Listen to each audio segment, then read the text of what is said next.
দেখতে পাচ্ছেন এই মুহূর্তে একেবারে পুলিশ এসকর্ট করে কার্যত অভিষেক বন্দ্যোপাধ্যায়কে বাড়ি থেকে বের করছেন। সেই তৃণমূল কর্মীর বাড়ি থেকে সরাসরি ছবি দেখছেন। পুলিশ এবং তার সঙ্গে কেন্দ্রীয় বাহিনীর জওয়ানরা একেবারে নিরাপত্তার ঘেরাটোপে অভিষেক বন্দ্যোপাধ্যায়কে বের করে নিয়ে যাচ্ছেন। তারা কিন্তু পড়ে গেছেন। যে ছবি রয়েছে, যে রীতিমতো কিন্তু অভিষেক বন্দ্যোপাধ্যায়কে বার করা হলো, এখানে পুলিশ কেন্দ্রীয় বাহিনীর জওয়ানরা তারা কিন্তু এই জনরোষকে আটকানোর জন্য তারা কিন্তু রীতিমতো ব্যারিকেড তৈরি করেছেন। এখান থেকে চ্যানেল তৈরি করে অভিষেক বন্দ্যোপাধ্যায়কে বার করা হলো। অভিষেক বন্দ্যোপাধ্যায়কে বার করতে গিয়ে বেশ কয়েকজন কর্মী, সেন্ট্রাল ফোর্সের কর্মী তারাও পড়ে যান। তুমি দেখতে পাচ্ছ বাঁধ ভাঙায় জনরোষ কিন্তু রীতিমতো আছড়ে পড়ছে এবং সেই জনরোষকে আটকানোর জন্য আমার বিরুদ্ধে বনিতা প্রত্যেকেই নামে একত্রিত হয়েছেন। প্রত্যেকেরই একটা বক্তব্য যে অভিষেক বন্দ্যোপাধ্যায় তিনি এসেছেন কেন এই এলাকায়, তাকে জবাব দিতে হবে। দিনের পর দিন পৌর পরিষেবা থেকে শুরু করে সমস্ত পরিষেবা থেকে তারা বঞ্চিত হয়েছেন।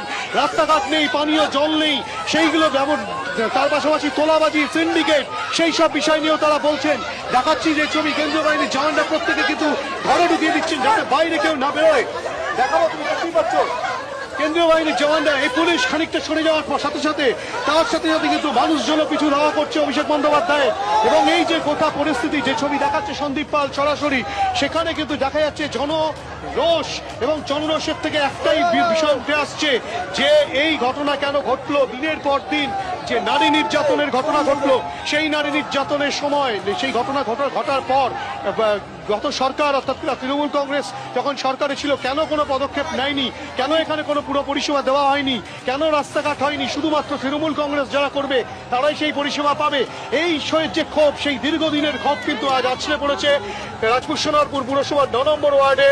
এই 9 নম্বর ওয়ার্ডের একাধিক মানুষজন, প্রায় একটা গোটা এলাকা, তারা কিন্তু বেরিয়ে এসেছে। অভিষেক বন্দ্যোপাধ্যায় এখানে এসে শোনার পর থেকেই তারপরেই কিন্তু চোর চোর স্লোগান, ডিম ছোড়া হয়, জুতো ছোড়া হয়, এলাকার মানুষজন জনরোষ আছড়ে পড়ে। এবং এই গোটা ঘটনায় কিন্তু কোনো ক্রমে কেন্দ্রীয় বাহিনীর জওয়ান, বড়ইপুর পুলিশ জেলার পুলিশ অভিষেক বন্দ্যোপাধ্যায়কে সেখান থেকে উদ্ধার করে নিয়ে যাচ্ছেন। পিছনে কিন্তু মানুষজন ঠিক এভাবেই ধাওয়া করছে, এই চিত্রই দেখা যাচ্ছে। এবং এখানে কিন্তু একেবারে সরাসরি এই ছবি আমাদের প্রতিনিধি হিন্দল দেখাচ্ছেন। আরেক প্রতিনিধি উজ্জ্বল মুখোপাধ্যায়ের কাছে চলে যাব। একেবারে পুলিশ এবং কেন্দ্রীয় বাহিনী নিরাপত্তার ঘেরাটোপে অভিষেককে বের করছেন। উজ্জ্বল,